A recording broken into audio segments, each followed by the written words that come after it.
Ok, podemos aclarar de programas anteriores, cuando hablamos de Bala Solán, que fue el traspaso del alma del Ari, etcétera.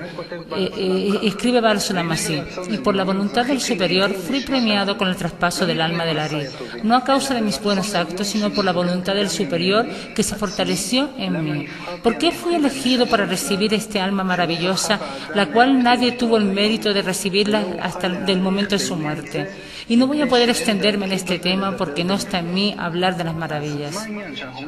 Entonces, estamos hablando del mismo alma que se reencarna en 4 cabalistas y que Bala Solán viene a realizar su nefesh y se descubre el alma de otra persona. Tenemos una tradición de boca de cabalista que dice así, que es un alma muy especial, muy elevada, que se inviste en un hombre de este mundo, y cada vez que necesitamos hacer un cambio, una corrección en el método de la Kabbalah para que sea apropiado a la generación en la cual se debe practicar de una forma nueva, de esta forma, ese alma, una vez se descubrió en Abraham, nuestro patriarca, después en Moisés, en Rashbi, en Ari y después en Baal Sulam. Y no tuvo necesidad de descubrirse a sí misma o hacer algún tipo de acto para corregirse. Su rol no era corregirse, su misión no era corregirse, sino traer a la humanidad el método de la Kabbalah cada vez mejorado, más apropiado para la generación en la que está y para las generaciones venideras. Y por eso se reveló de Abraham hasta Moisés. Esa fue la época de los patriarcas, y después él reveló la sabiduría de la Kabbalah al nivel denominado la Kabbalah de los patriarcas. Y después Moisés Rabbeinu reveló la sabiduría de la Kabbalah con una profundidad aún mayor, ya que el deseo egoísta de esas generaciones creció. Pasaron la época del exilio de Egipto, que es un crecimiento, una pesadez del ego. Entonces él reveló el método de la Kabbalah de forma aún más profunda, más apropiada al ego que se descubrió en ese entonces los hijos de Israel. Después con Rashbi, allí hubo una caída del nivel espiritual de todo el pueblo de Israel de esa época, al nivel terrenal, como el que nos encontramos hoy día. Entonces reveló la sabiduría de la Kabbalah apropiado, no al tiempo del exilio, sino al tiempo de la corrección del exilio que vendría después. Es por eso que está escrito en el libro del Zohar que éste se revelará a las almas después de muchas reencarnaciones, cuando comiencen a querer salir del exilio. Y el Ari es en realidad el alma del Rashbi, que nosotros llamamos Mesías Ben Yosef, donde toma el método de Rashbi, que es en realidad el mismo que el de Abraham, pero lo explica de una forma adecuada por la redención. Y después de Ari vemos que todos los cabalistas que fueron tras él usan su método, y solo Baal Sulam, que llega del traspaso del alma de Ari, toma todos los escritos de ambos, del libro del Zohar, el libro del árbol de la vida en especial, y da la explicación adecuada a nuestra generación. La generación que pregunta sobre la redención, sobre cómo salir de todas estas reencarnaciones de almas que pasamos y cómo elevarnos nuevamente a un nivel espiritual. Y eso es solo posible por medio del método de Baal Sulam.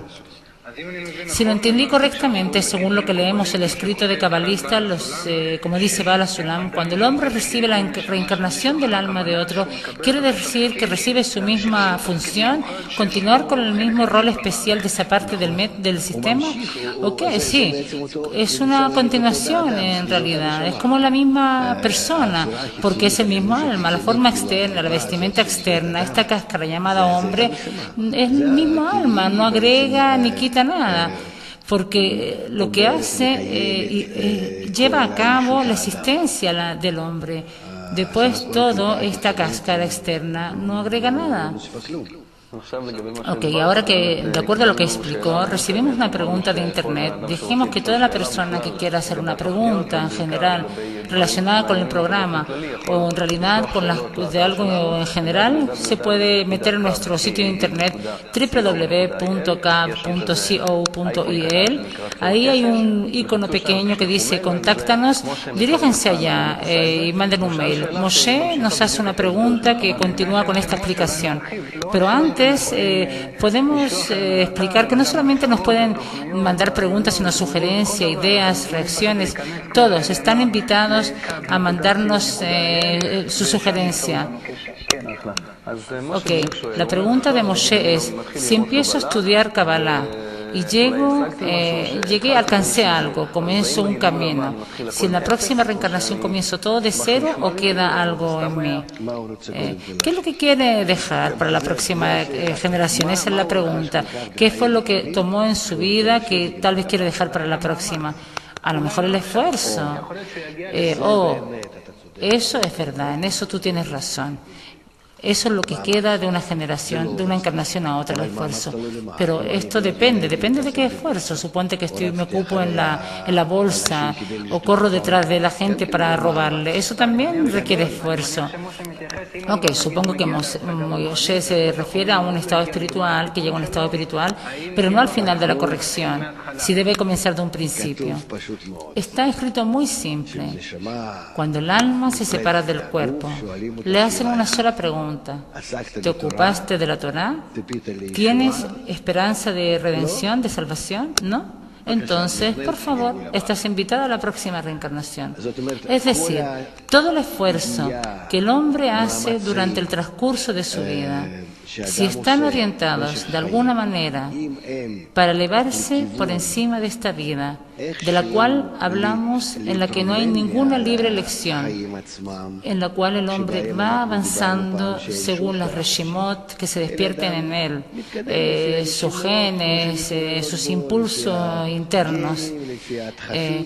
Si aunque solo sea un poco, quiere elevarse por encima de ellos, se lleva este esfuerzo a la próxima reencarnación.